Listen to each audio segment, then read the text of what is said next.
Bueno, ya estamos grabando. Hoy tenemos una charla interesantísima que nos va a dar Yorinet Méndez y José Pablo Huertas. Esperemos que sea muy útil y que sirva para intercambiar muchísimo entre nosotros. Son las 6 de la tarde, que es la hora convenida. Explicarles un poco quién es el grupo de trabajo Cerro de la Muerte Dantas. En realidad es básicamente la comunidad, unas más de 30 personas que nos hemos puesto a las órdenes de las autoridades para lograr algunas sinergias y cuidar esa montaña que tanto nos gusta. Nos han estado colaborando, orientando, enseñando la UNED, el Instituto Tecnológico de Costa Rica, expertos indudablemente como los dos que hoy nos van a enseñar, el Ministerio de Obras Públicas y Transportes, las diferentes ONGs, empresas, sobre todo de la comunidad, y cooperativas también de la zona de Los Santos. Muy orgullosos de la orientación que nos da la Fundación NAI. NAI nos ha venido dando mucha información. Sí nos causa siempre un enorme pesar cada vez que atropellan a una danta. Esta foto es de la danta que atropellaron el 26 de abril pasado, el último lunes. Como ustedes pueden ver, este es el punto caliente donde pasan de un lado a otro las dantas, y esta es la ruta 2, la carretera interamericana que va al sur del país, que atraviesa toda la zona protegida, y esa es nuestra gran preocupación, ¿verdad? Sin embargo, se hace lo que se puede, además de compartir la preocupación. Jorge Serrano, miembro del grupo de trabajo, se puso recientemente las pilas a limpiar la rotulación que hemos puesto, a ver si es posible que así la vean mejor los conductores. Muchas gracias, Jorge. La verdad, muy agradecidos a nombre de todos. Estas son actividades que se hacen de manera espontánea, pero que son terriblemente agradecidas por el grupo. Con todo gusto. Muchas gracias a ustedes. Así que cuidamos las montañas, los animales y las plantas. Aunque nuestro animal icónico son las dantas, la verdad es que todo el resto del ambiente nos interesa por igual. Hay que señalar que biodiversidad significa más especies en un área, pero al mismo tiempo menos individuos de cada especie. Eso significa que la biodiversidad es sinónimo de fragilidad, y eso hay que tenerlo muy en cuenta, porque cada vez que se nos muere una danta, se nos muere un quetzal, nos atropellan a un animal, ese animal es muy valioso en el ecosistema. Y no estamos hablando aquí de los climas templados donde hay muchísimos individuos de la misma especie, y entonces fácilmente pueden ser repuestos. En el caso de el trópico, la verdad es que la biodiversidad es sinónimo de fragilidad. Bueno, y el quetzal realmente está sometido a múltiples presiones y son una amenaza. Esta es una foto de una gran amiga María Marta Pereira, que se ha convertido después de viejilla en una fotógrafa extraordinaria. Esta foto la tomó allá en las montañas de nosotros. Bájate el radio. Las presiones principales a las que está sometido esta ave tan maravillosa son la caza. En Costa Rica no es tanto, porque nuestros indígenas en realidad no la usan o no la usaron nunca para hacer sus grandes tocados, pero sí la alimentación es un problema. Hay que considerarlo cuando hay una mala cosecha de frutas que ellos comen, o cuando se ven amenazados algunos otros animales que ellos comen para proveerse proteína. Estamos hablando de ranas arborícolas, algunas lagartijas, por supuesto que los afecta. Tienen depredadores importantes, otras aves y algunos mamíferos. A veces tienen problemas de anidamiento, pero en realidad la amenaza más grande es el cambio climático, que afecta todo esto que estamos hablando. Gracias otra vez por su puntualidad. El conversatorio, como les estaba diciendo, son los nidos artificiales en quetzales. Vamos a hacer algunos anuncios, reglas y recomendaciones.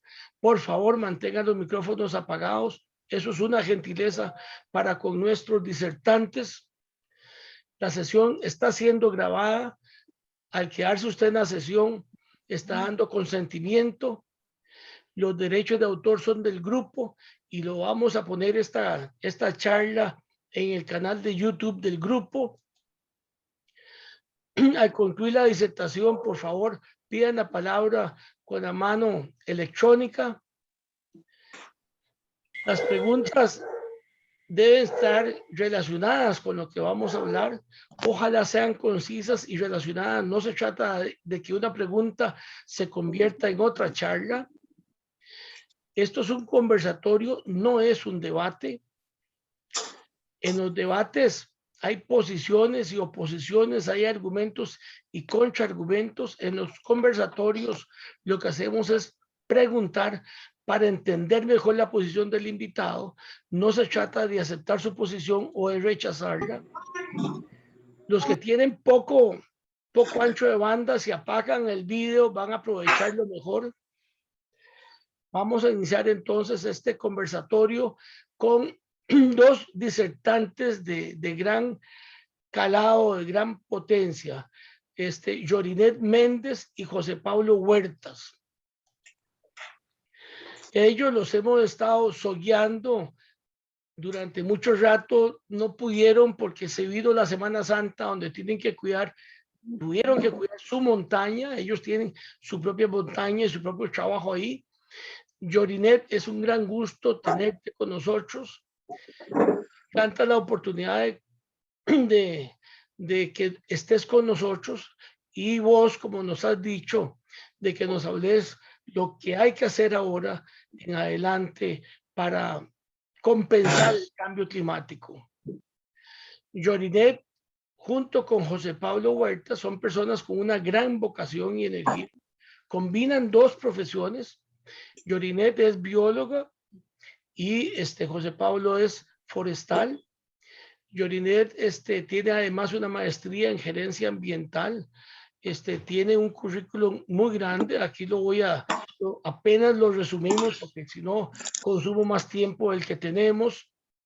José Pablo es ingeniero forestal y es el encargado del proyecto de anidación del quetzal resplandeciente en nidos semi-artificiales. Tiene, por supuesto, un currículo igualmente impresionante que estamos resumiéndolo para efectos de abreviar un poco el tiempo y que ellos tengan suficiente para contarnos.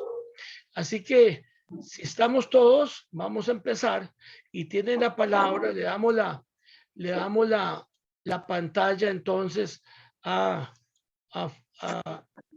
nuestros disertantes.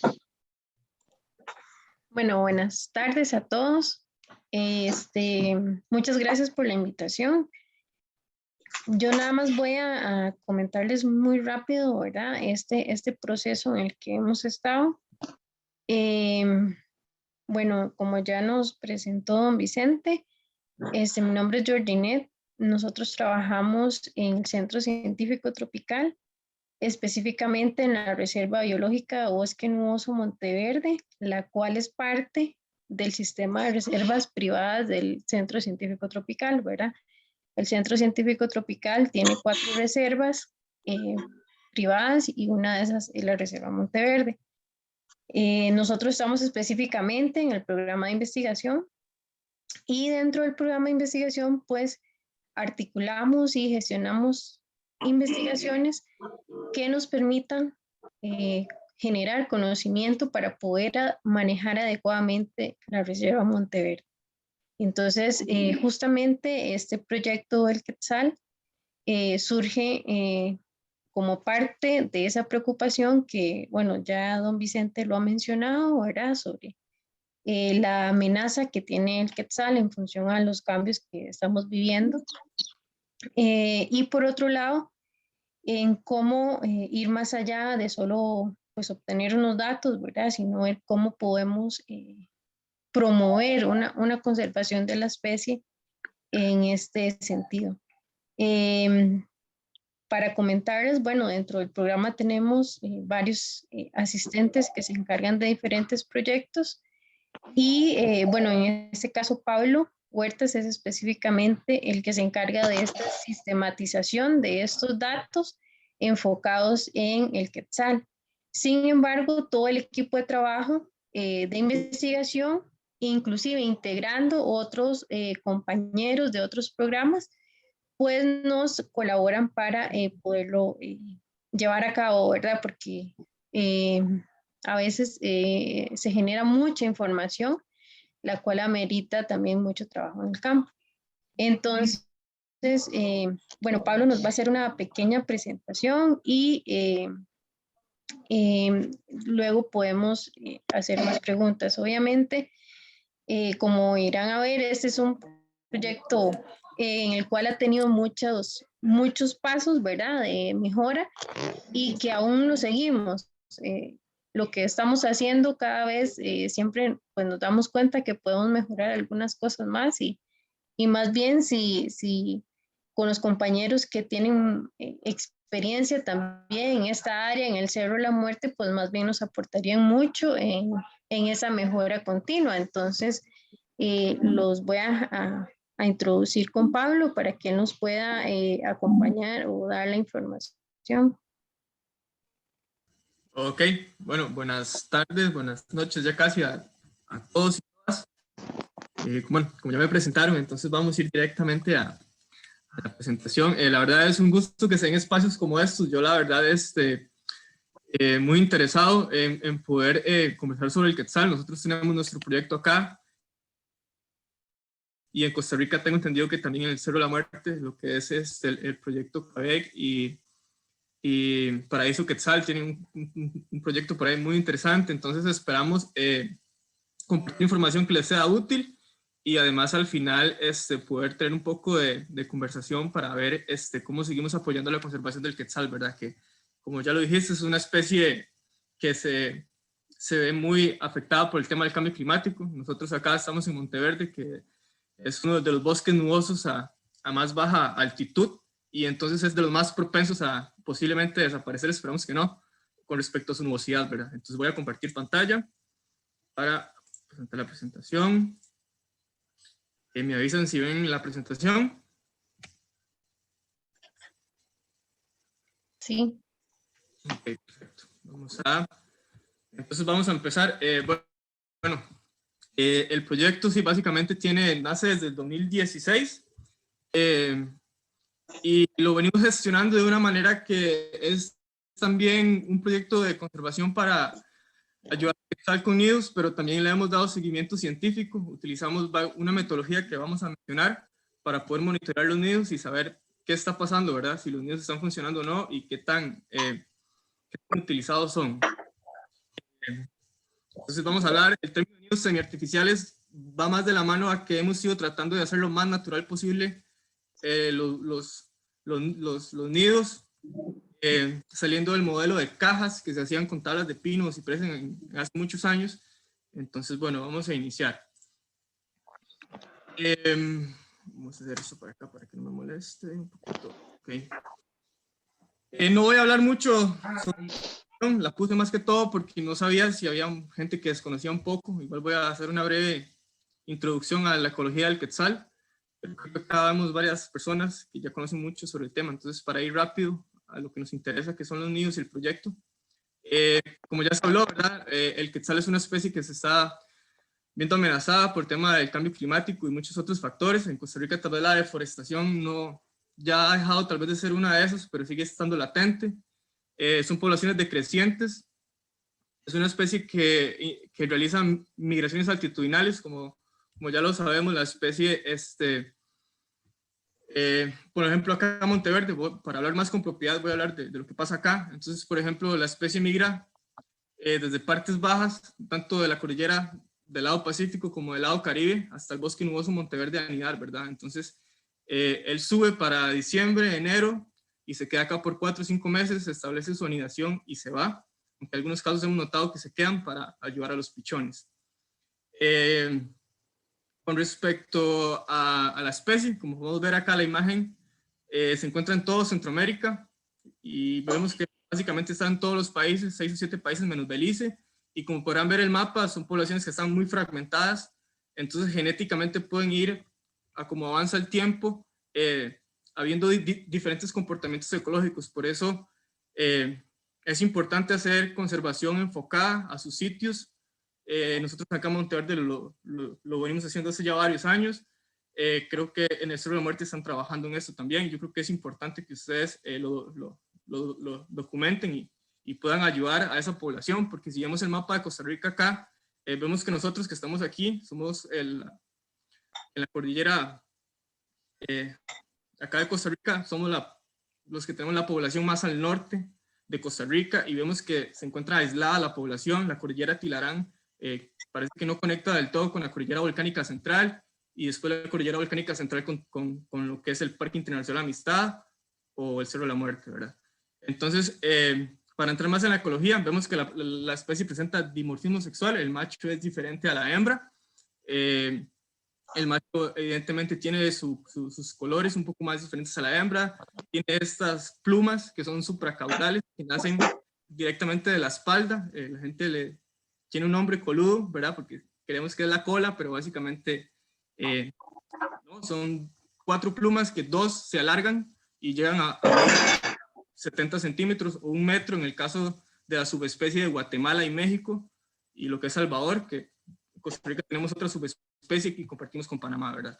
Entonces, vemos que el macho y la hembra son diferentes, y en este caso vamos a hablar un poco sobre puntos de reproducción, porque como la charla se trata sobre nidos, necesitamos saber ecológicamente cómo se comporta la especie en temas de reproducción, ¿verdad? Entonces, la especie acá en Monteverde sube en diciembre a enero. Los tenemos arribando al bosque nuboso, en una altitud que va de 1500 a 1700. Ellos comienzan a llegar y los aguacatillos empiezan a florar y a fructificar, que también es una variable muy interesante. Una alta cantidad de aguacatillo, además de que es un sitio histórico para la anidación de quetzal, ¿verdad? Entonces, ellos suben, forman sus parejas, son monógamos durante la reproducción. No se está del todo seguro si siguen siendo monógamos, que, bueno, si bien sabemos es que la pareja se mantiene a través del tiempo. En este caso, no hay estudios que verdaderamente digan si la especie se mantiene después de que se va y vuelve a anidar después, pero mientras anidan, el macho y la hembra hacen los dos esfuerzos compartidos para sacar adelante los pichones y todo el proceso de reproducción. Como ya lo dijimos, anidan en bosques de niebla.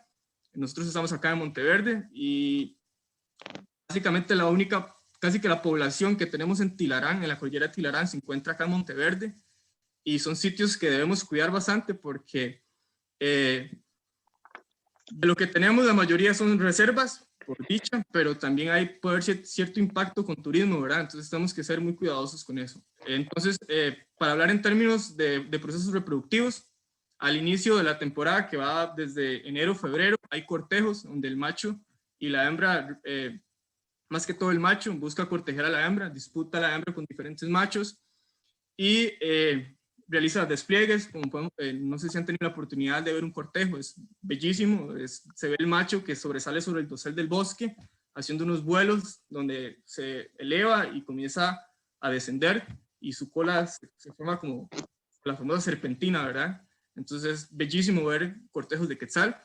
Este cortejo puede durar de 10 a 30 días. La preparación de los nidos puede ir de 8 a 12 días, inclusive más.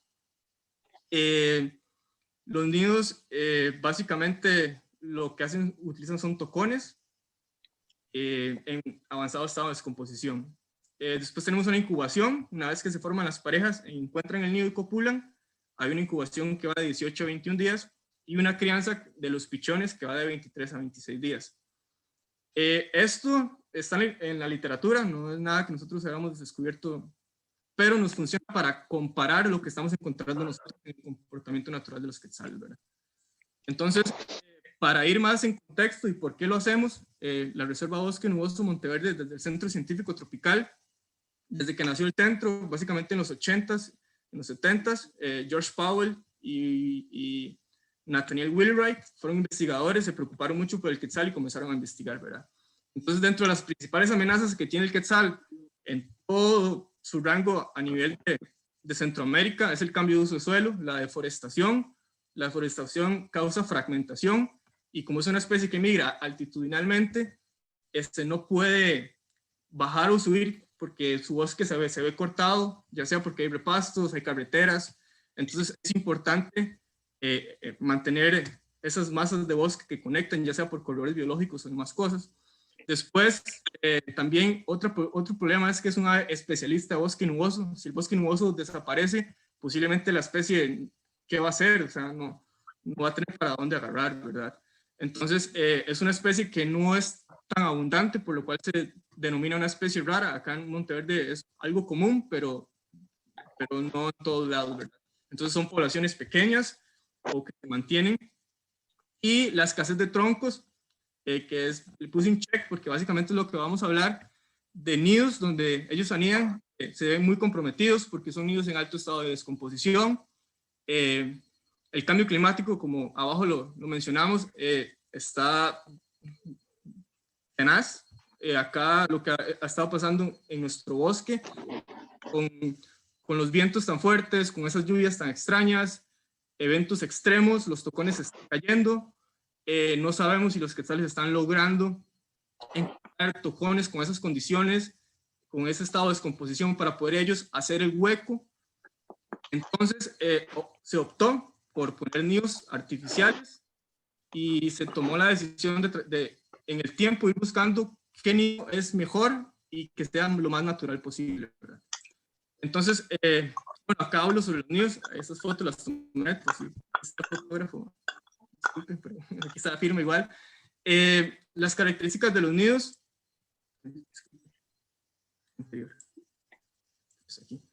Las características de los nidos, como ya hablé, ¿verdad? Son tocones en alto estado de descomposición. Básicamente en Costa Rica lo que hemos encontrado, por lo menos acá en la reserva, es que son tocones no son muy altos, llegan a medir a 10, 11 metros. Están bastante descompuestos y la construcción la realiza entre la hembra y el macho. Y lo que notamos en nuestro bosque es que ellos están picando todo lo que está en descomposición y antes de encontrar su nido pueden revisar y hasta intentar fabricar hasta 6 nidos. Esto es un comportamiento interesante. Literatura dice que ellos lo hacen para despistar a los depredadores una vez que eligen un solo nido, pero también se ha visto y también está en la literatura que es parte del cortejo en donde el macho le muestra a la hembra su capacidad para poder fabricar nidos, ¿verdad? Entonces los quetzales, si bien pueden hacer el nido básicamente desde un tronco sin ningún hueco, utilizando su pico y sus patas, utilizan cavidades secundarias en este bosque dejadas ya sea por carpinteros, ya sean por cocoras, ya sean por tucancillos. Entonces, es bien interesante, ¿verdad? Y para hablar un poco de antecedentes, esto de los nidos artificiales no es nada nuevo. Debido a los bosques nubosos en toda Latinoamérica, esta señora que está acá a la izquierda de la foto superior, que es Ana Labastide, comenzó a colocar nidos en Guatemala en los años 70 debido a que ella notó la problemática de que ya y la alta deforestación. Ella comenzó utilizando estas cajas que podrán ver acá, una caja hecha con tablas de algún tipo de madera, un hueco, parece ser que obviamente siempre es la misma medida, un hueco, eso es muy importante, le coloca una especie de techo, parece que le coloca una bolsa, ¿verdad? Evidentemente es para que genere, bueno, para que no entre el agua y no tenga problemas los huevos y los pichones. Entonces, después de esto se ha documentado mucho en Guatemala, nidos que van desde cajas, como podemos ver acá, como podrán ver esos tocones, que son básicamente troncos en alto estado de descomposición, ya con un hueco hecho, o con una posibilidad de que ellos lo hagan. Estas cajas con tablas, y todos van adheridos a troncos de árboles vivos. Y esta foto de acá, es de acá de Monteverde. Esta foto fue tomada por George Powell, un señor que estudió los quetzales acá en los 80s, y él ponía nidos de esta forma, hecho también de tablas de pino y ciprés, en los bosques y pasturas. Esto se ha cambiado, la reserva ha pasado por casi todos estos modelos desde los 90s, y nosotros hemos decidido solo elegir alguno en base a todas nuestras experiencias, y es lo que les voy a mostrar, ¿verdad? ¿Por qué es que hemos elegido ese diseño y en base a qué? Entonces, ese es el diseño de nuestros nidos. Vamos a ir un poco rápido porque me gustaría más conversar y ver qué piensan ustedes sobre esto. Estos son nuestros nidos. Como podrán notar, es un tronco de 1 metro, que mide una altura de 1 metro, que lo cortamos para poder crear la abertura de profundidad donde va a anidar el quetzal. Tiene un hueco de entrada con una medida. Es importante mencionar que todas estas medidas y todos esos tocones son réplicas de naturales. Nosotros fuimos al bosque, medimos gran cantidad de nidos hechos desde el 2016, y lo que hicimos fue hacer un promedio para poder replicar nidos naturales, ¿verdad?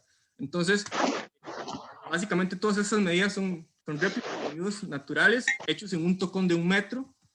Utilizamos, como podrán ver, una platina con tornillos para poder unir la parte superior a la parte inferior, lo que sería la tapa del nido.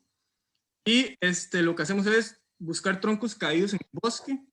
Vamos y encontramos troncos que están algo descompuestos y los utilizamos, ¿verdad? Vamos a utilizar especies del mismo bosque, que son como Ampea, Heliocarpus, son árboles pioneros, y también hemos utilizado cedros, como este de la foto de acá, que está sobre un tubo, y lauráceas, que es donde la literatura dice que les gusta más anidar, ¿verdad? Entonces, como podrán ver, el tocón está sobre un tubo y no pegado a un árbol, como les mostré en las imágenes anteriores. ¿Por qué? Lo que pasa es que la literatura lo dice y es muy evidente, el 70% de los nidos de quetzal son depredados, ya sea por mamíferos o por aves. Acá en la Reserva Monteverde se daba mucho ese problema porque hay gran cantidad de pisotes, hay mustelas, hay muchos ratones, hay ardillas. Entonces ellos se subían por el árbol, entraban al nido y depredaban, ¿verdad? O se comían los huevos, o depredaban el pichón. Entonces se decidió utilizar un tubo, y sobre ese tubo, a 6 metros de altura, colocamos el nido. Esto acá tiene un pie donde montamos el nido, y atrás tiene como un tipo de agarradera donde va sujeto el nido. El tubo obviamente va anclado con tres cables metálicos al suelo para que sea totalmente resistente, y con esto hemos trabajado por 4 años. Entonces, este es nuestro modelo. Sé que a mucha gente me ha dicho, no me parece muy lindo el tubo de metal, aunque lo pintamos evidentemente para que no sea muy invasivo. No me gusta mucho verlo en el bosque, pero es que este tubo tiene una función muy importante, ¿verdad? Y es evitar todo depredador terrestre. No podemos evitar los depredadores voladores, evidentemente, pero los terrestres sí los vamos a evitar. Entonces, una vez que tenemos los nidos, debemos elegir los sitios. Y es muy importante eso. Yo creo que esto es como, si bien tenemos los nidos con todas las mediciones naturales, elegir el sitio es casi lo más importante. Entonces, acá, nosotros lo que hicimos para meter nidos al bosque fue buscar sitios históricos de anidación en las partes más que todo de arriba, porque en las partes bajas de Monteverde los quetzales ya no anidan, ya no se encuentran ahí. Se ha planteado muchas hipótesis, nosotros estamos tratando de entender por qué ellos ya no anidan en las partes bajas de la reserva, sino que todos suben a la reserva y se aglomeran en una sola zona de vida, ¿verdad? Entonces, no cerca de árboles de huacatillo, porque eso puede crear conflictos al llegar otro quetzal a alimentarse, pero sí que tenga ciertas lauracias alrededor, algo lejos, pero bueno, que haya por el bosque. También es importante las perchas, es importante que el nido esté cerca de perchas, no totalmente cerca para que un mamífero no suba al árbol cercano o a la rama cercana y brinque al nido de prey, sino una percha, ojalá frontal o lateral, donde el macho y la hembra puedan hacer un intercambio para poder cambiar, ya sea en el proceso de incubación, que es muy importante, o la alimentación, que es igual de importante, ¿verdad? Entonces es importante que ese lugar donde ustedes van a poner los nidos haya buena cantidad de alimentos, ya sea huacatillo, otras especies de las que se alimenta el quetzal. Es importante la distancia entre nidos porque ellos son muy territoriales, ¿verdad?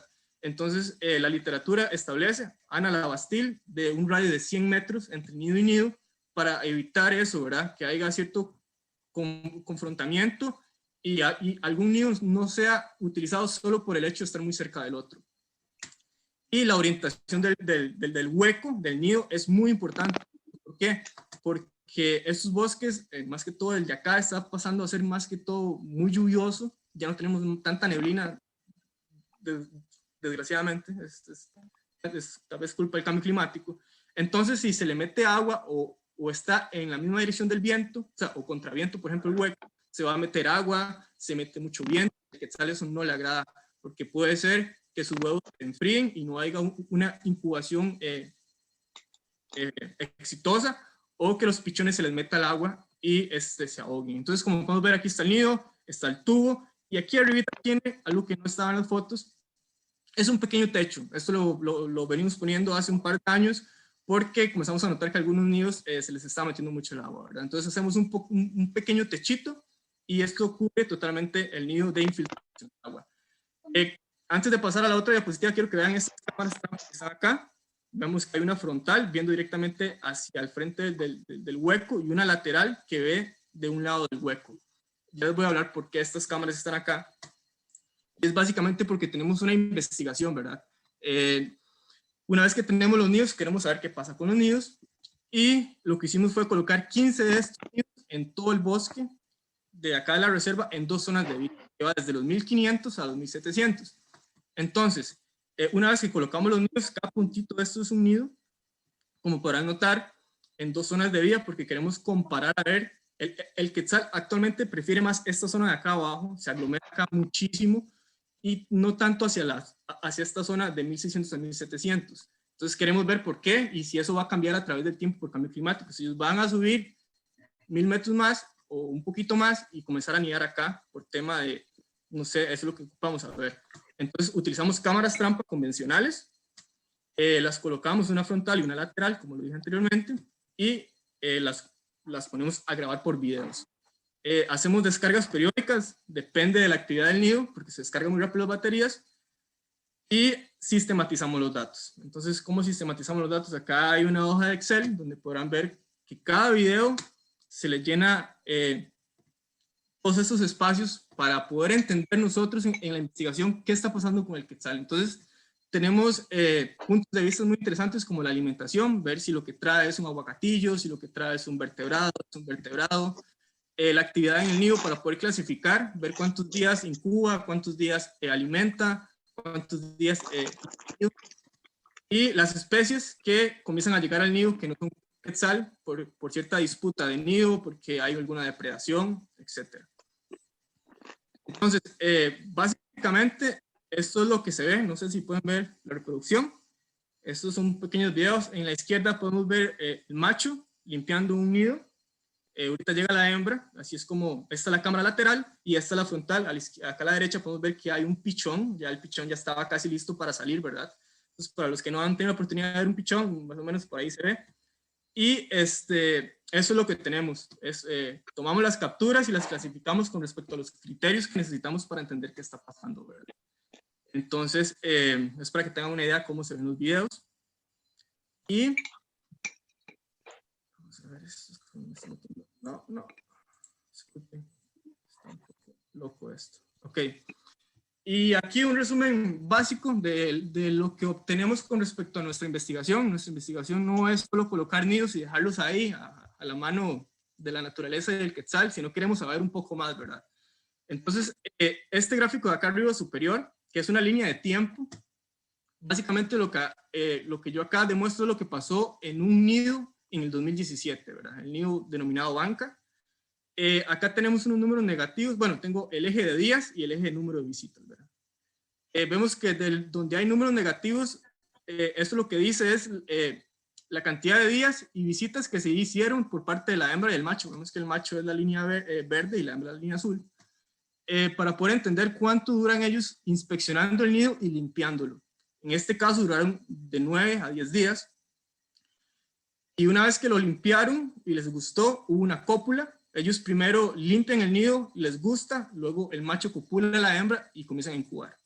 Entonces, al día 0 es donde comenzó la incubación de los huevos y vemos que la actividad baja. Vemos que pasamos de tener de 20 visitas diarias, tanto en macho y hembra, a tener muy pocas, o sea, menos de 10. Y eso quiere decir que hay un proceso de incubación en donde el macho y la hembra pasan mucho tiempo dentro del nido, la cámara no se activa porque no hay movimiento. Entonces, ese es el proceso de incubación que duró 18 días. Al día 19 vemos que hay un pico de actividad y eso quiere decir que ya comenzaron a traer alimento, ¿verdad? Entonces, comienza a subir. Comienza a subir la actividad de nidos y vemos que en el día 30 hubo hasta 45 visitas entre la hembra y el macho tratando de traer alimento al pichón para alimentar. En este caso hubieron 2 pichones, ¿verdad? Entonces vemos que hay un pico de actividad y después comienza a disminuir y esto es debido a que los pichones ya comienzan a estar muy grandes y los padres, los adultos lo que hacen es disminuir sus entregas para presionar al pichón a que salga del nido y se le exterior para no volver nunca más, ¿verdad? Entonces, como podemos ver, la línea verde y la azul es que el macho y la hembra comparten completamente lo mismo de esfuerzo para poder atender los pichones. No hay una diferencia entre si el macho se esfuerza más o la hembra. En este caso, el macho y la hembra se esforzaron de la misma forma. Entonces, después de que tenemos esto, vemos y queremos saber cómo son las dietas de los pichones. Y este grafiquito de acá, lo que nos dice es que en este nido, en el 2017, los pichones fueron alimentados en un 55% de frutos, ya sean aguacatillos o casi hasta 20, 30 especies de plantas que se alimentan en el bosque nuboso.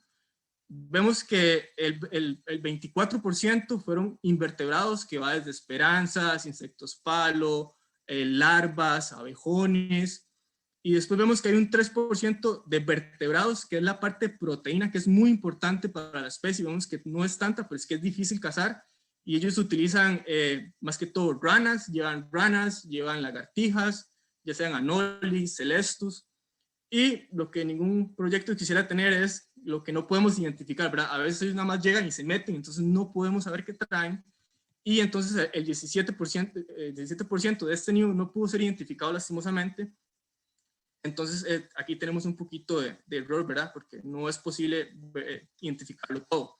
Y acá lo que básicamente queremos ver es quién trae más vertebrados o trae más frutos. Y básicamente vemos que el macho, en este caso, trajo más invertebrados y vertebrados que la hembra, siendo más cazador para este nivel macho, y que la hembra más que todo se dedicó a traer frutos, ¿verdad?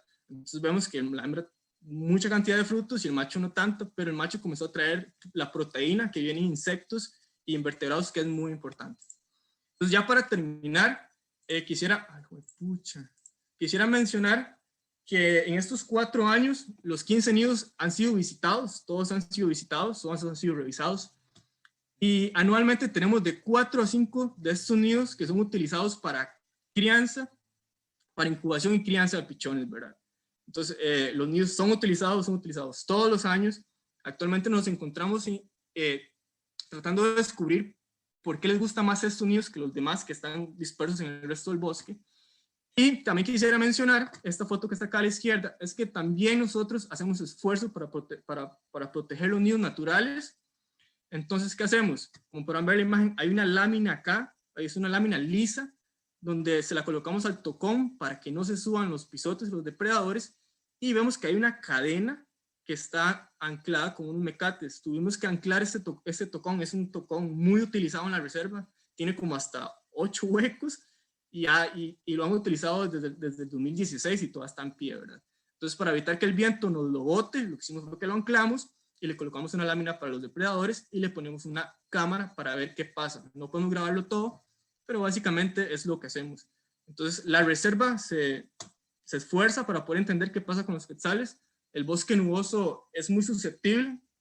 Saben que acá en la reserva Bosque Nuboso Monteverde desapareció el sapo dorado, una especie icónica, que alertó a los científicos sobre el cambio climático, y la verdad es que no queremos que desaparezcan más especies. Entonces, estamos haciendo esfuerzo en proteger una especie que es muy icónica tanto para el turismo, genera mucho dinero para Monteverde, es una especie bellísima, es una especie que la podemos tomar como sombrilla. Sabemos que si protegemos al quetzal vamos a proteger a muchas especies del bosque nuboso, y entonces el Centro Científico Tropical ha dado muchos esfuerzos en poder hacer esto, y básicamente esa sería mi intervención. Me gustaría saber si tienen preguntas, me gustaría saber qué piensan los compañeros del Cerro de la Muerte. Quisiera decir antes que yo considero que la investigación debe ser con respecto a los sitios o los bosques donde hay quetzal. ¿Por qué? Porque he notado que los quetzales en el Cerro de la Muerte, por las fotos que he visto, anidan mucho en potreros. Y aquí en Monteverde ya no anidan en potreros, eso lo hacían en los 80s. Aquí ya están dentro del bosque, ¿verdad? Entonces, puede ser una alarma de lo que esté pasando.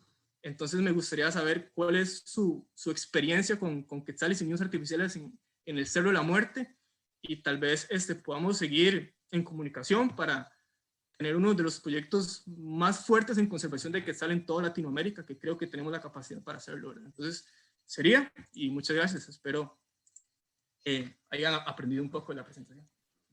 Tal vez para argumentar algo más en la parte que está hablando Pablo, en este caso, al igual que todos los monitoreos que realizamos dentro del programa de investigación, nosotros hacemos una gestión dentro del área de conservación Arenal Tempisque, que es donde nos encontramos, para que todos esos permisos sean autorizados debidamente dentro de la parte de investigación de la CAT, ¿verdad? Entonces, esto con el fin de ser transparentes, de cumplir con las políticas del CCT, ¿verdad? En primera instancia, no ser tan intrusivos. Y por otro lado, para cumplir con la legislación costarricense, ¿verdad? Que es parte de obtener los permisos y licencias, no de colecta, porque nosotros aquí no colectamos nada, más que videocapturas, ¿verdad? Pero sí, en la parte de observación, pues poderlo documentar como un permiso dentro del área de conservación. Entonces, sí creo que también son procesos importantes que ustedes podrían considerar cuando, ¿verdad? Quieran realizarlo, no sé, ya sea en sus fincas o en un área específica, tomar esas consideraciones que al fin y al cabo les dan un respaldo al proyecto que ustedes vayan a realizar. En realidad, muchas gracias a Yoriginet y a Pablo. La información valiosísima, interesantísima. Difícilmente creo que ustedes nos han hecho pasar una tarde sin grandes inquietudes, porque es todo lo contrario, estamos muy inquietos todos. Para comenzar la sesión de preguntas, yo quisiera preguntarles si en realidad estos 15 nidos semi-artificiales que ustedes han puesto, cómo gravita en la población de quetzales del bosque donde ustedes están. Es decir, si realmente no existieran, ¿cómo lo miden respecto al monitoreo?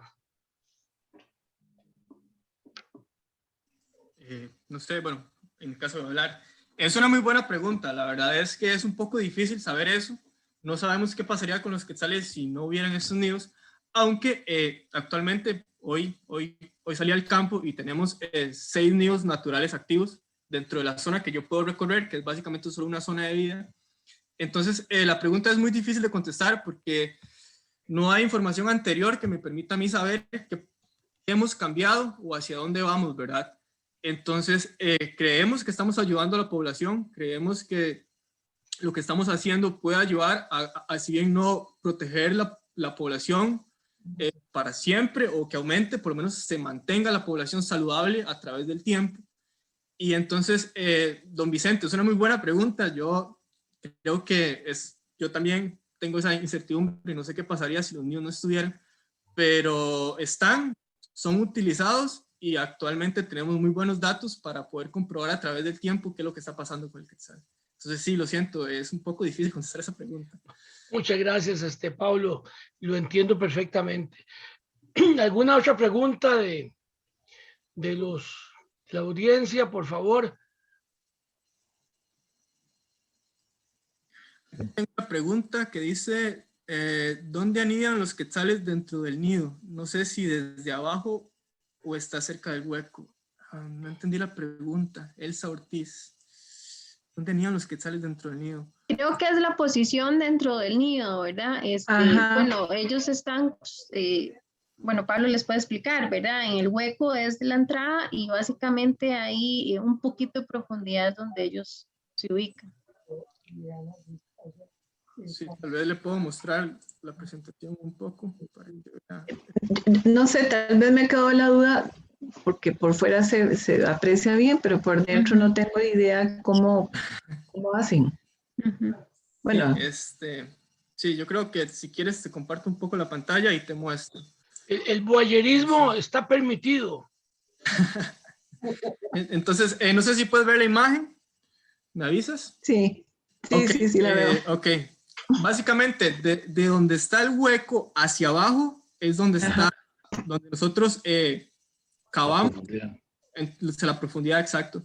Entonces, de este hueco hacia abajo es donde el quetzal anida. Entonces, él entra y se le sale acá las supracaudales del macho. Entonces, cuando está el macho adentro podemos saber, porque se le sale la colita un poco, y cuando está la hembra es difícil. Pero sí, básicamente desde el hueco hacia abajo.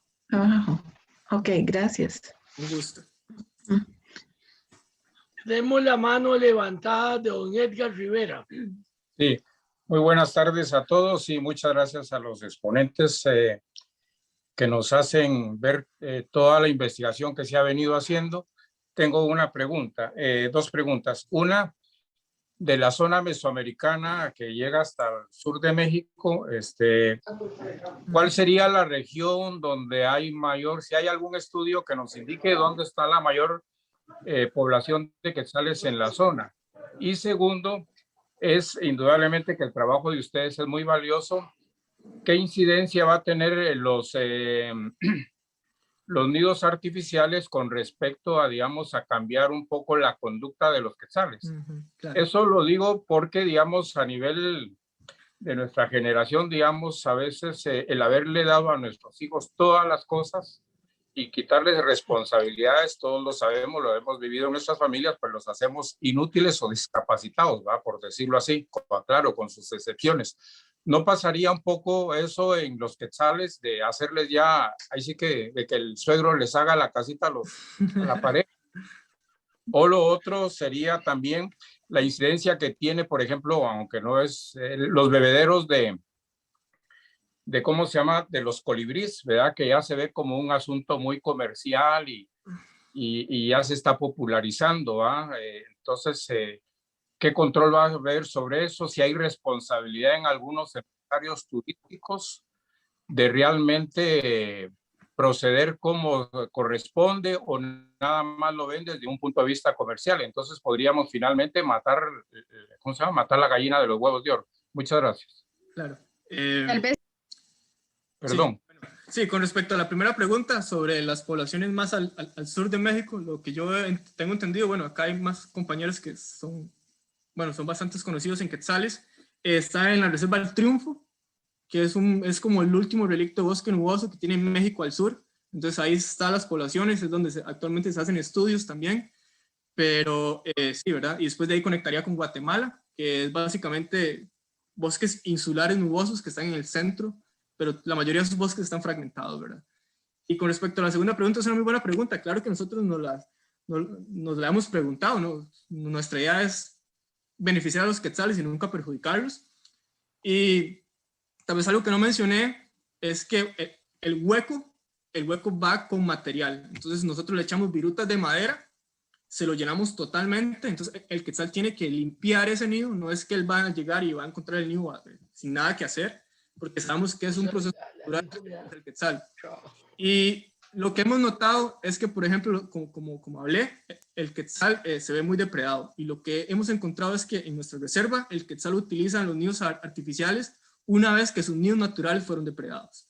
Entonces, al no tener mucho tiempo, porque a diferencia del Cerro de la Muerte, acá la fenología de la Eurasia se acaba muy rápido, o sea, ya estamos en junio y no hay huacatillos muchos, entonces ellos tienen que irse. Entonces, si no lo hacen rápido, otro hueco, o no encuentran otro hueco, no pueden anidar. Entonces, básicamente lo que nosotros tenemos es ponerles un comodín, que no es tan fácil porque les llenamos el hueco con material para que ellos tengan que hacer su proceso natural.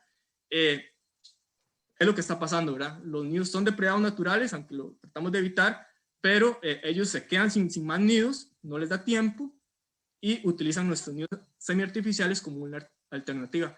Pero claro que nosotros seguimos planteándonos todas esas preguntas. Sabemos que de cierta manera se altera el ecosistema al poner nidos, pero tratamos de ser cero invasivos. Básicamente lo único que vigila ahí es la cámara trampa, y actualmente los nidos se encuentran alejados de los senderos de uso público. Anteriormente sí estaban, creo que la gente que ha visitado la reserva hace muchos años podría ver, pero nos dimos cuenta que la gente no respeta del todo, ¿verdad? Y aunque los quetzales, si venís a la reserva ahora, en estos días vas a ver nidos naturales a la par del sendero porque ellos lo eligen, tampoco nosotros estamos obligando al quetzal a que utilicen estos nidos, ¿verdad? Entonces yo lo veo más como un comodín y una oportunidad que le damos para que realice su proceso antes de no encontrar nada, ¿verdad? Espero haber aclarado su duda. Y tal vez Muchas algo importante de anotar aquí también es, bueno, específicamente en la reserva nosotros tenemos estos nidos. No está, por lo menos no tenemos información de que sea utilizado por hoteles u otras personas como para hacer atracción, ¿verdad? Exclusivamente del quetzal. Y como decía Pablo, aquí en la reserva están destinados para promover esa conservación y la investigación. No están específicamente como para que todo el público entre y que, ¿verdad?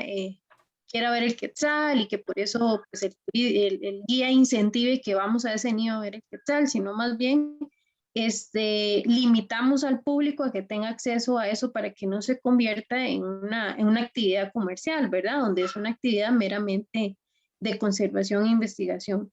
Y como decía Pablo, desde un inicio, la idea es dejarle el ambiente más natural posible y no hacerle su trabajo, porque como usted dice, vamos a alterar su comportamiento al tener todo fácil, ¿verdad?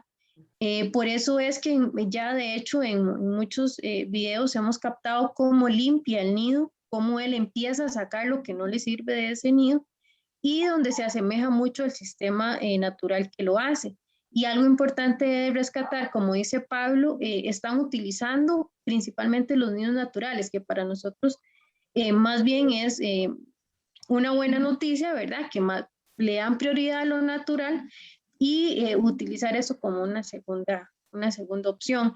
Y creo que a futuro, ¿verdad? En cuanto podamos ver que las cosas pues van cambiando y no de la forma adecuada, pues el proyecto tendría que, ¿verdad? Que llegar a un análisis de ver si va a ser funcional o más bien va a afectar a la especie. Georginette, muchas gracias. Sí, la prueba y error aquí es fundamental. Tienen la palabra 4 personas en este orden: Jorge Serrano, Ana Hazel Eric Granados y Patricia Jiménez. También tenemos preguntas en el chat. Tiene la palabra Jorge Serrano. Muy buenas tardes a todos y todas. Un gusto de verdad estar pues acá compartiendo con ustedes la información que nos dan los compañeros de Monteverde, súper valiosa, ¿verdad? Es muy interesante porque hay muchas cosas diferentes a lo que nosotros en la experiencia pues que tenemos ya de casi 30 años de trabajar pues en esta zona, ¿verdad? Hemos visto. Igual en el asunto de las amenazas, ¿verdad? Que los quetzales tienen, pues también varía. Incluso, pues en su momento tuvimos la posibilidad de participar en el Congreso de Ornitología y tuvimos la oportunidad de conversar con una colega que también estaba trabajando nidos artificiales en Guatemala y también, pues ella nos comentaba la diferencia que había, ¿verdad? En la parte de nidos artificiales allá. Desde mi parte, ¿verdad? Por un lado, pues de empresario turístico en la zona, por otro lado, en la parte de, pues tratar de hacer conservación con acción, ¿verdad? Nace hace 10 años el proyecto de conservación CABEC, ¿verdad? Que en un inicio fue una idea, ¿verdad? Que surgió propiamente desde la parte de empresario turístico como Paraíso Quetzal y la conservación del Quetzal, pero que con los años ha ido evolucionando más hacia crear como tal el proyecto CABEC, donde tenga pues una interacción más de la comunidad, de los guías turísticos, con el apoyo de pues empresarios turísticos y fundaciones, ¿verdad? En nuestro caso, el agradecimiento que por acá estaba en este conversatorio, Esteban Brenes, ¿verdad? De Costa Rica Wildlife, que es la misma fundación que trabaja el proyecto NAI y que en cierta parte adoptó el proyecto CABEC. Las diferencias que tenemos como zonas, ¿verdad? La parte del Cerro de la Muerte y Monteverde, pues es abismal. Ustedes tienen una gran ventaja en Monteverde, pues que tienen el Centro Científico Tropical que puede pues colaborarles, ¿verdad? En toda la parte económica para realizar todo este tipo de proyectos con las cámaras trampa, que yo me quedé pues admirado, ¿verdad? Los datos que están generando. Por otra parte, pues el índice económico pues en Monteverde es más alto que en esta zona, ¿verdad? Tiene muchos más años de trabajar en turismo, por ende las necesidades pues de trabajo cuando no hay COVID pues también varían, ¿verdad? Acá esta es una zona que está pues de cierta manera en auge, creciendo poco a poco, ¿verdad? Pero más sin embargo se han ido dando pasos importantes, ¿verdad? En nuestro caso, desde el proyecto CABEC, pues la colocación de nidos artificiales nació desde otra perspectiva, ¿verdad? No fue meramente a su inicio como, y en sí el proyecto CABEC como para recolectar esta información, sino fue más que todo en sus inicios un proyecto que nació para poder englobar esa parte de conservación de los recursos naturales que tenemos en la zona con una actividad económica que sea sostenible. Eso crea pues este concepto de coexistencia, ¿verdad? Donde estemos todos, la parte de comunidad, la parte de naturaleza, ¿verdad? Y aprovechar los recursos que se tienen.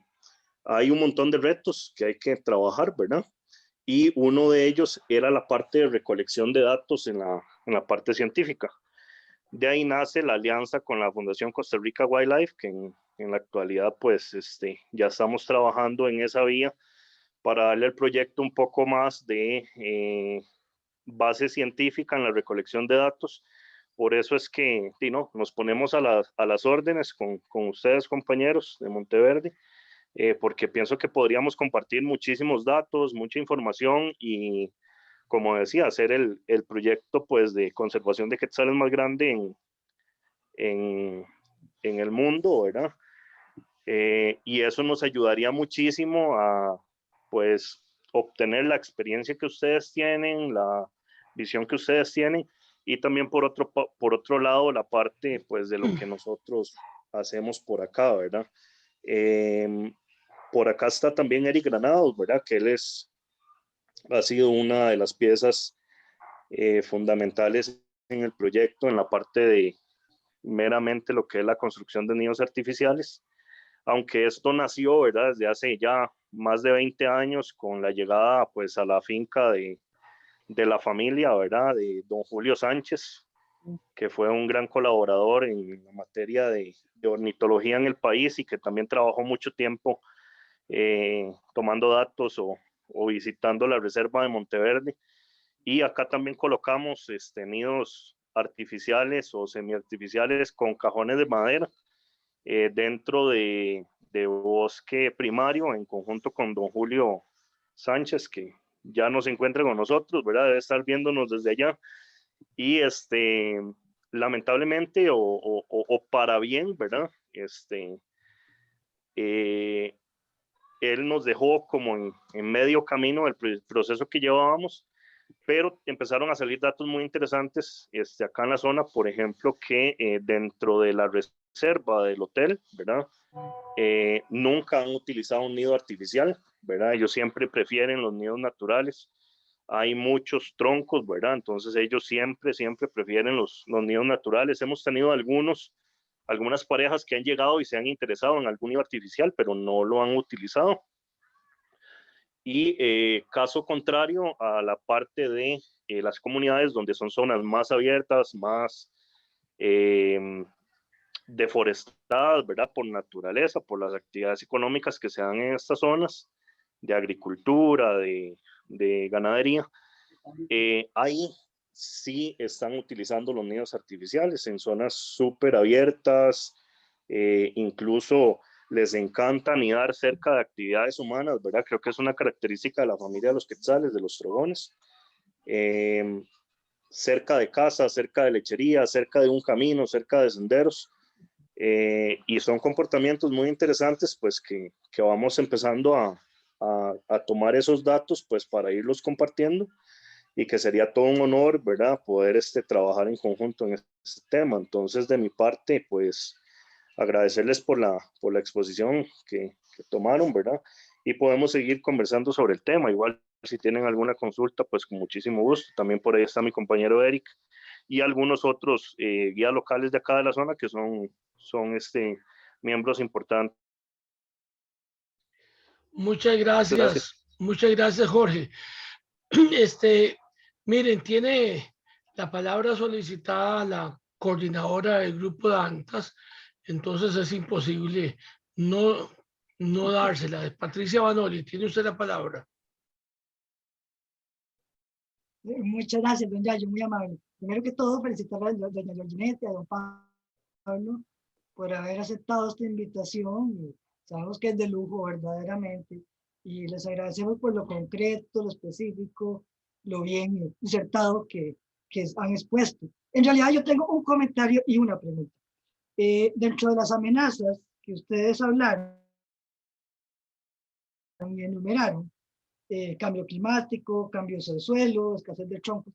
Precisamente ayer estaba oyendo una videoconferencia de la doctora Viviana Ruiz, que yo me imagino que ustedes la conocen, y coincidía exactamente con las mismas amenazas que ustedes han hablado, lo cual quiere decir que estamos enfocándonos en cuáles son las verdaderas amenazas que estamos afrontando en el lugar, que yo los ubico como el cambio de uso del suelo con el café y la disecación de humedales por alto tránsito que está pasando por la reserva forestal y el cerro de las Vueltas, que no me canso de decirlo. Sin embargo, la pregunta específicamente va en el sentido de que doña Georginette nos habló de que se necesitan permisos de las autoridades gubernamentales. Y en ese sentido, quisiera preguntarles qué permisos, qué requisitos se deben y qué estudios se deben presentar, aunque sea muy esquematizadamente, dado que estamos en un área protegida, en una reserva biológica y en un parque nacional, ¿verdad? Entonces tenemos características muy parecidas a ustedes y muy específicas con legislación agravante. Entonces, si se puede, por lo menos someramente, que nos lo explicaran. Sí, con mucho gusto. Bueno, nosotros también comentarles que Monteverde, ¿verdad? Es propiedad del Centro Científico Tropical, que es una propiedad privada. Sin embargo, nosotros, al igual que otras áreas privadas en Monteverde, formamos parte de la zona protectora Arenal Monteverde, la cual, ¿verdad? Es establecida en un decreto de gobierno. Entonces, nosotros lo que hacemos es solicitamos un permiso de investigación. En realidad es lo que hacemos. Este permiso, su base principal, pues es la observación, ¿verdad? Porque estamos colectando esos datos y estamos colocando estos nidos tratando de hacer el menor impacto posible, ¿verdad? Entonces, nosotros solicitamos un permiso al encargado de investigación del área de conservación. Entonces, bueno, yo lo que les recomendaría a ustedes es, eventualmente, cuando ustedes ya tengan un proyecto, si lo van a hacer, por decir algo, en 5 fincas, en una reserva forestal y en otro lado, ¿verdad? Que el proyecto pueda definir en cuáles sitios se encuentran. Y aunque, ¿verdad? Muchos dicen es que somos privados y yo aquí hago, pero de todos tenemos que basarnos en una legislación. Entonces, lo importante es que definan dónde se encuentran estos sitios y que ustedes la propuesta de investigación del proyecto que ustedes van a hacer. No importa que no sea tan complejo, que sea sencillo, que es solo un nido, no sé, no importa, yo lo que les recomiendo es que lo hagan. Ahí conforme ustedes pueden ir robusteciendo el proyecto, pues ahí ustedes van haciendo esa modificación, ¿verdad? Entonces ustedes ahí anotan qué es lo que van a hacer. Vamos a colocar un nido natural o un nido semiartificial con estas características, con estos materiales, para que el MINAE entienda qué es lo que ustedes van a hacer y les pues otorgue el permiso. Normalmente los permisos que piden todas los requisitos, pues es el currículum de la persona que va a estar a cargo del proyecto, la fotografía, la carta de respaldo institucional, ¿verdad? ¿Quién apoya este proyecto? Si la UNED, si el ICE, si ENAI o quiénes son los que van, o el investigador principal, ¿verdad? Que va a liderar este proyecto, o Jorge Serrano, quiénes son, ¿verdad? El que va a liderar el proyecto, la carta, como les dije, de respaldo de la institución que les va a apoyar, la propuesta de lo que ustedes van a hacer, ¿verdad? Con mucho gusto yo les puedo facilitar la propuesta o el formato de propuesta que solicita SINAC, ¿verdad? Para presentar los proyectos, el formulario que solicita SINAC para presentar los proyectos y se pagan, creo que a nacionales son $15 para este permiso y el permiso en el caso de los nacionales dura 1 año. Entonces ustedes dicen, bueno, vamos a durar 1 año colectando o colocando los nidos y vamos a hacer un reporte. Eso sí, es importante, ¿verdad? Que ustedes puedan documentar todo. No importa si van a empezar de cero, pero todos los datos son importantes. Entonces, yo sé que tal vez como Jorge dice que tiene muchísimo más experiencia, tal vez él podría, pues, guiarlos un poco más en este proceso. Pero obviamente les digo guardar los datos porque cuando ustedes quieran renovar el permiso, pues SINAC va a volver a solicitarles el informe de lo que ustedes hicieron el año pasado, ¿verdad? Entonces dice, bueno, pusimos 5 nidos, pero vimos que utilizaron todos los nidos naturales, no utilizaron los semiartificiales. Ajá. Una pregunta, ¿eso no genera un impacto ambiental que deba ser solicitado a CETENA? No. No, porque digamos, en este caso nosotros no estamos, por ejemplo, interviniendo suelos ni cortando árboles, no estamos haciendo ninguna infraestructura ni incluyendo, qué sé yo, materiales ni productos que vayan a perjudicarlos. Digamos, en este caso nosotros no, como ustedes vieron el tubo y el nido, eso es todo lo que ponemos, no hacemos nada más. Entonces, digamos, ya en el caso de Setena, pues sí, son proyectos de impacto ambiental, porque es un megaproyecto, una mega construcción que se van a realizar, ¿verdad? O que van a utilizar productos fuertes para el ambiente, pero en el caso de nosotros no introducimos nada de esto al ambiente. Gracias, Georginette. Tiene la palabra Ana Hazel y después Eric Granados. Muchas gracias, don Yayo.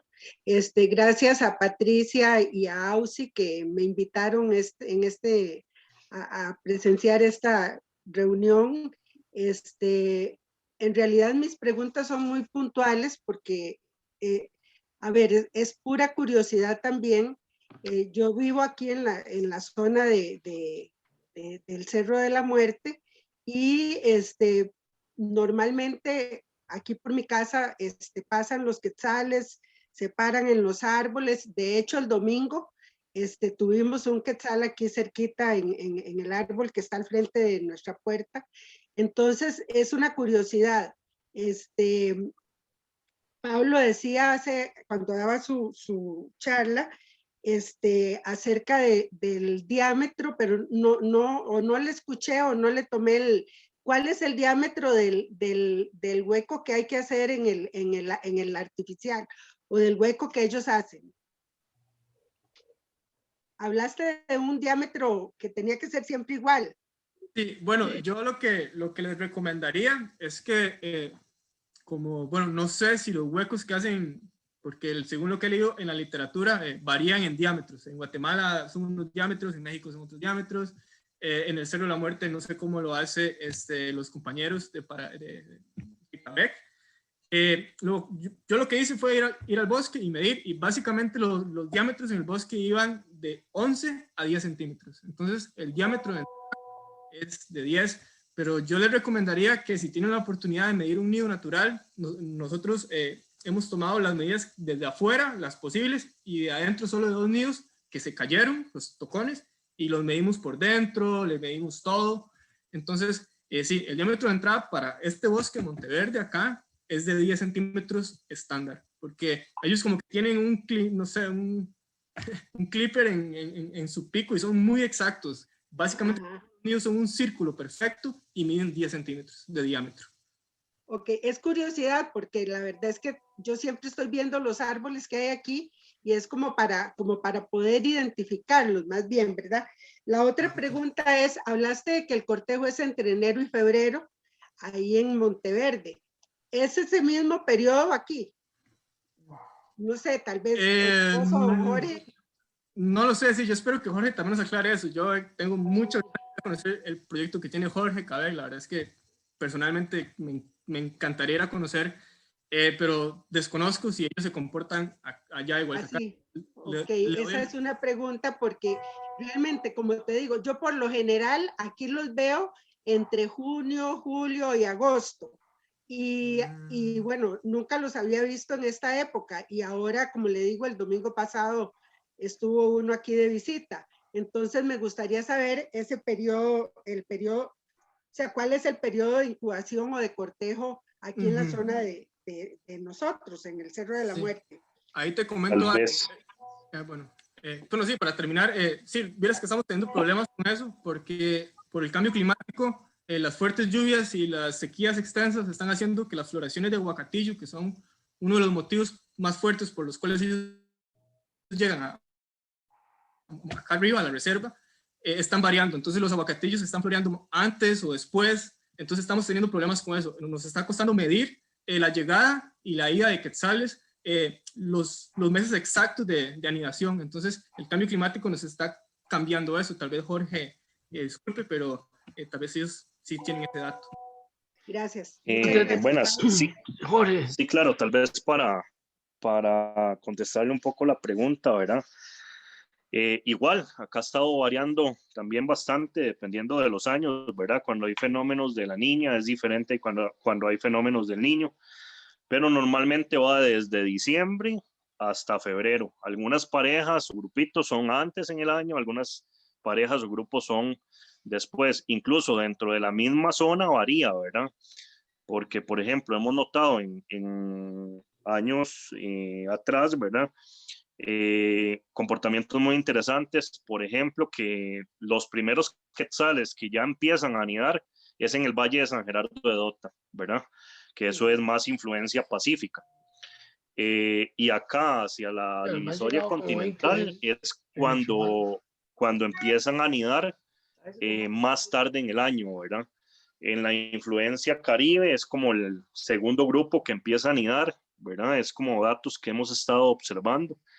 Pero sí, más o menos va de entre diciembre a febrero, las épocas de cortejo, ¿verdad? Ellos forman en esta zona, forman grupos, empiezan a vocalizar bastante, se mueven bastante, empiezan a hacer los vuelos, ¿verdad? Para traer las hembras. Y es un proceso pues demasiado bonito y que poco a poco más personas como la compañera están empezando a ver quetzales en sus fincas en diferentes épocas del año. Este es un fenómeno muy interesante en esta zona también, porque en el pasado toda esta zona, o la gran mayoría de la zona cercana a la carretera, fue muy deforestada, porque era la actividad económica que se daba en ese entonces, era talar todo lo que había para madera o para hacer carbón, ¿verdad?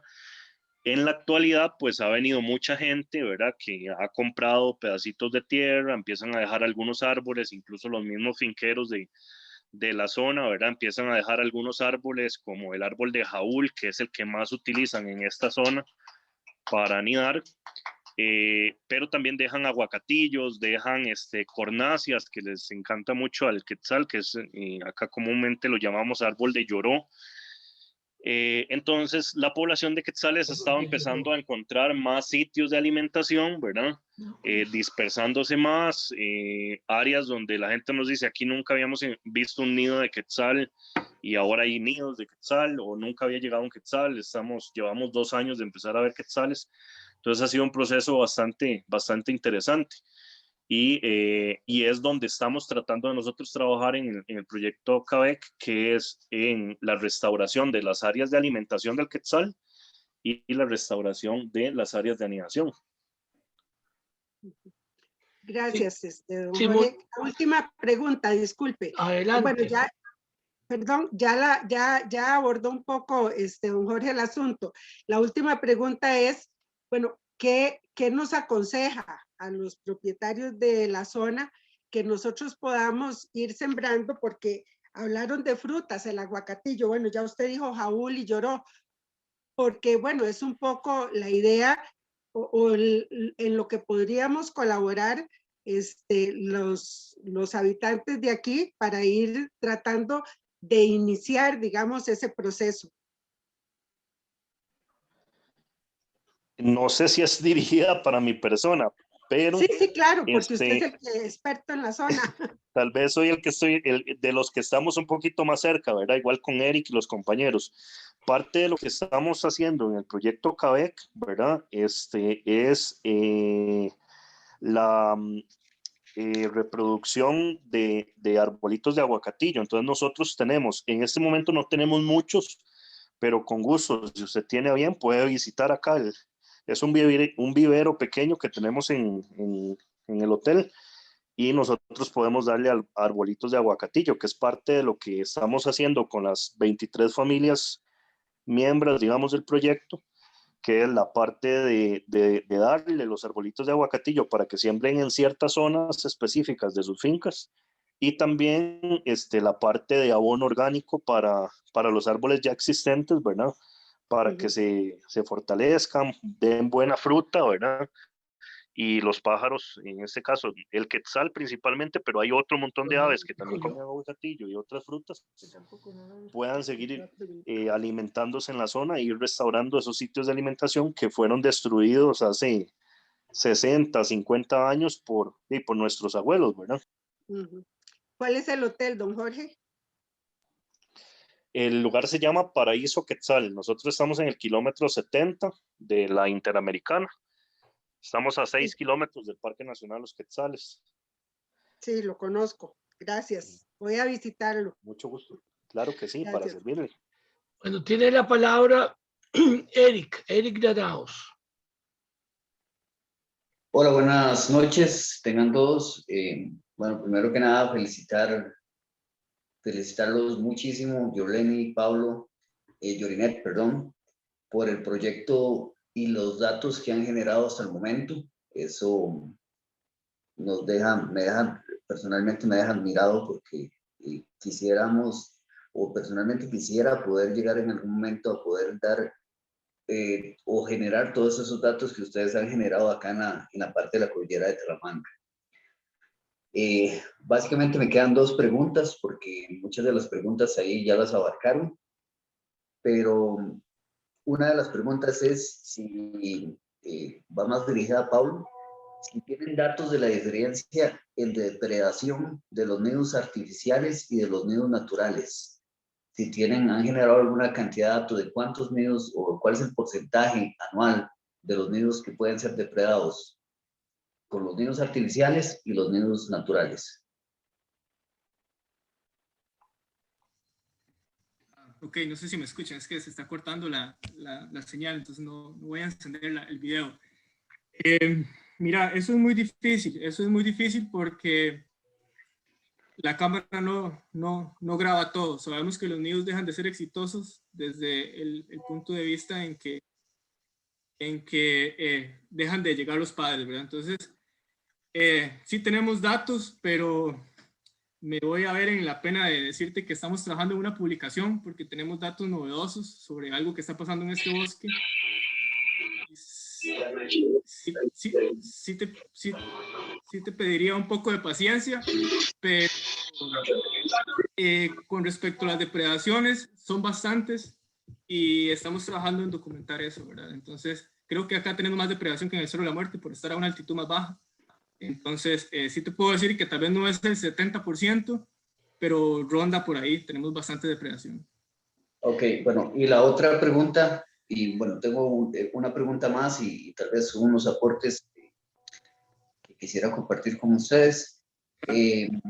Bueno, me dijiste que hay mucha diferencia, o prácticamente la anidación en áreas abiertas, potreros, es nula, no hay anidación en las áreas abiertas. La pregunta es, ¿han colocado nidos artificiales en potreros o no los han colocado? Para contestar así, básicamente no, porque hemos dejado esa zona a temas de nidos naturales. Básicamente es una muy buena pregunta. Nosotros hemos planteado la idea de si volvemos a los potreros o por lo menos a los bordes de los bosques, pero no lo hemos hecho porque desde el 2000 no se reporta un nido natural. Aquí hay muchos observadores de aves y gente que trabaja en investigación, y por lo menos Ricardo Guindon, que es una persona que toma datos desde los 90, no reporta nidos naturales en potreros, ¿verdad? Entonces, porque por un tema de presupuesto y por un tema de que no tenemos mucha capacidad para poner más nidos, nos enfocamos solo en el bosque. Entonces, sí. Bueno, esa parte me parece súper importante por dos puntos. Primero que nada, podría ser que la poca anidación en áreas abiertas se vea por falta de disponibilidad de troncos para anidar. Un hábitat sano, tal vez el hábitat no está tan sano. Y la otra, más bien que es un aporte, es la importancia, aunque nosotros por acá en el Cerro de la Muerte, yo tengo 7 años ya de trabajar con el proyecto CABET, ha sido muy interesante. Por dicha tuve la dicha de diseñar el primer nido natural utilizado aquí en la cordillera de Talamanca, ya que los nidos artificiales que se habían utilizado anteriormente eran estos diseños, los primeros que eran con cajas, tablas de ciprés, de jaúl, creo que fueron más que todo ciprés. aunque siempre estuvieron interesados, nunca los habían utilizado. Sin embargo, al construir nidos con un diseño más natural, bueno, se logró el primer nido exitoso ya por dicha hace 4 años, y hasta el momento tenemos todos los años al menos un nido artificial. Lamentablemente este año, bueno, más bien por dicha este año, tuvimos una denuncia por la colocación de nidos artificiales, lo cual no creímos que fuera posible porque la verdad que más que hacerle un daño o estar perjudicando, nunca pensamos en eso, más bien es tratar de reestructurar, tratar de hacer áreas, hábitat del quetzal, un hábitat más sano. Pero bueno, por dicha tuvimos una denuncia y eso nos ha hecho ponernos a trabajar un montón en lo que es permisos, acercarnos más a las autoridades correspondientes y más bien recibir apoyo. Esto, bueno, y abrir puertas para un proyecto como el que ustedes tienen a futuro. Más bien, de verdad que, Pablo, tú dijiste que en algún momento te gustaría venir a conocer, pues invitado desde ya, para el momento en que quieras venir y dar una vuelta, visitarnos por acá y conocer un poquito sobre el proyecto. Más bien te agradecemos mucho que lo hagas. Igual nos gustaría muchísimo poder trabajar en conjunto, tener un poquito de la experiencia, toda la experiencia que ustedes han, y de todos los datos que han generado en los últimos años, sería súper interesante y de gran ayuda para nosotros con planes a futuro de un proyecto de investigación. Sí me parece súper importante lo que nosotros hemos hecho acá, y aunque tal vez para muchos se ha visto como, o sea mal visto, que es nosotros trabajamos directamente con clientes, trabajamos muchísimo en los nidos de quetzales. Sin embargo, yo creo que es una de las principales herramientas de conservación, la generación de recursos económicos para las personas locales, tanto finqueros, desde la señora que vende queso, desde la señora que vende fresas, en los lugares que vamos a visitar, los nidos de quetzal, las áreas de avistamiento de quetzales, tanto como nosotros como guías locales, y el beneficio directo, porque a pesar de que hay mucha gente que recibe beneficios indirectos, como desde la señora que vende flores en la carretera, el beneficio directo que recibe cada finquero, cada agricultor, donde nosotros visitamos para la observación de quetzales. Eso me parece súper importante, porque además que educa, la gente ya no tiene que ir a talar bosque, a cortar los árboles de aguacatillo, a cortar los troncos donde anidan los quetzales para vender carbón o sembrar más fresas, por ejemplo. Entonces me parece súper interesante como importante también la sociedad entre la conservación y la generación. Eso me parece sumamente importante. Bueno, vean, son las 7:25. Tenemos que ir cerrando la actividad. La última, del último que va a hacer uso de las palabras, Eladio Salazar, antes de despedirnos de todos. Eladio, tiene usted la palabra.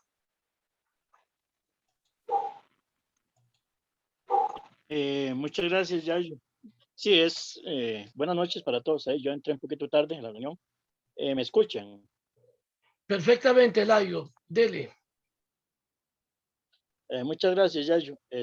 No, era una pregunta solamente en caso digamos, de un nido de quetzales, de que se muera uno de los 2 polluelos que nacen, digamos, ¿cómo hace los padrotes para si dejan que el animalito permanezca ahí o lo sacan del nido?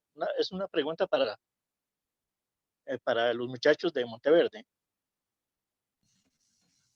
Gracias. Okay. Sí, pura vida. Bueno, en este caso nosotros no hemos documentado ningún pichón que muera. Me pareció ver una foto de Jorge en alguna exposición donde mostraron a un pichón atragantado con una lagartija, creo que era Mesaspis, una cosa así. Acá no hemos tenido esos datos. Aparte, nosotros no podemos ver dentro del nido, todo lo que tenemos es desde fuera del nido.